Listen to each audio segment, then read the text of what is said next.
Professor ने गर्व से बोर्ड पर गणित का एक मुश्किल सवाल लिख दिया। उन्होंने कहा कि जो भी इसका सही जवाब निकाल देगा वह सच में कामयाब माना जाएगा। लेकिन बोर्ड पर लिखा यह सवाल एक सफाई कर्मचारी की नजर में आ गया। वह घर गया और शीशे के सामने बैठकर हिसाब लगाने लगा। अगले दिन जब वहाँ कोई नहीं था, उसने सवाल का जवाब लिख दिया। प्रोफेसर को जैसे ही इसकी खबर मिली, वह तुरंत वहाँ पहुंच गए। उन्होंने काफी देर तक उस जवाब को देखा और उन्हें यकीन हो गया कि इसमें कोई गलती नहीं थी। उनकी आंखों में साफ उत्सुकता थी। आखिरकार 3 महीने की तलाश के बाद उन्हें पता चला कि इतना कमाल का जवाब देने वाला कौन है। अचानक पूरे इंस्टीट्यूट में हलचल मच गई। इस छोटे से कमरे में सभी लोग जमा हो गए। हर कोई देखना चाहता था कि आखिर वह इंसान कौन है। तो बिना देर किए सामने आइए, आपको आपका इनाम मिलेगा। लेकिन सबको निराश करते हुए कोई सामने नहीं आया, क्योंकि इस सवाल को हल करने वाला कोई छात्र नहीं बल्कि सफाई कर्मचारी था। प्रोफेसर ने मन ही मन ठान लिया कि वह ऐसी प्रतिभा को यूं ही बर्बाद नहीं होने देंगे। उस सफाई कर्मचारी का नाम मैट था। मैट बचपन से ही अनाथ था। गरीबी और मुश्किलों की वजह से उसमें कई बुरी आदतें आ गई थी, लेकिन उसकी याददाश्त बेहद तेज थी। वह किसी भी चीज को एक बार देखता तो उसे भूलता नहीं था और हर सवाल को देखने का उसका अपना अलग तरीका था। उसे जीनियस कहना गलत नहीं होगा। एक दिन वह कुछ दोस्तों के साथ हार्वर्ड के पास एक बार में गया। वहाँ आने वाले ज्यादातर लोग हार्वर्ड के होनहार छात्र थे। मैट के दोस्तों को सामने बैठी एक लड़की पहली नजर में ही पसंद आ गई। वे उससे बात कर ही रहे थे कि हार्वर्ड का एक लड़का वहाँ आ गया। वह उस लड़की से अर्थशास्त्र के सवाल पर मुकाबला करने लगा। लेकिन मैट का दोस्त तो मिडिल स्कूल के बाद ही पढ़ाई छोड़ चुका था। उसे इन सब चीजों के बारे में कैसे पता होता। जब मामला बिगड़ने लगा तभी मैट सामने आ गया, क्योंकि उसने यह सवाल पहले ही देखा हुआ था जब वह आंगन में सफाई कर रहा था। इसलिए उसने वहीं अपने दोस्त की जगह जवाब देना शुरू कर दिया। उसने यिफान को भी बुरी तरह जवाब देकर चुप करा दिया। दूसरी तरफ प्रोफेसर को अब मैट में और भी ज्यादा दिलचस्पी हो गई थी। उन्होंने सफाई विभाग से उसके बारे में जानकारी निकाली। वहीं से उन्हें मैट का नाम पता चला। लेकिन उस वक्त मैट जमानत पर बाहर था। कुछ दिन पहले ही उस पर एक गंभीर मारपीट का केस हुआ था। आज उसकी कोर्ट में पेशी थी। प्रोफेसर भी कोर्ट पहुंचे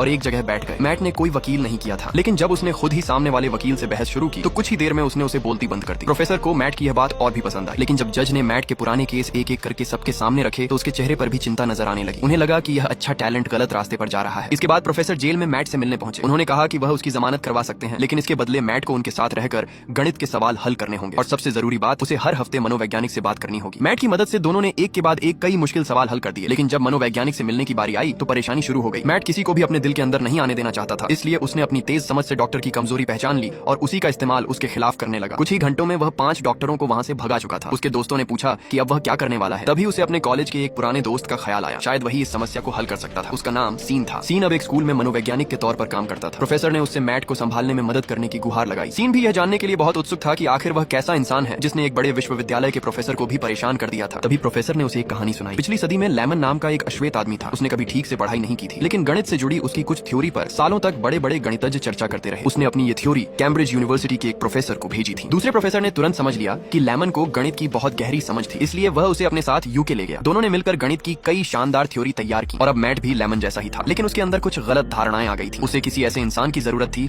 जो उससे सही तरीके से बात कर सके। आखिरकार सीन इसके लिए तैयार हो गया, लेकिन क्या वह कामयाब हो पाएगा?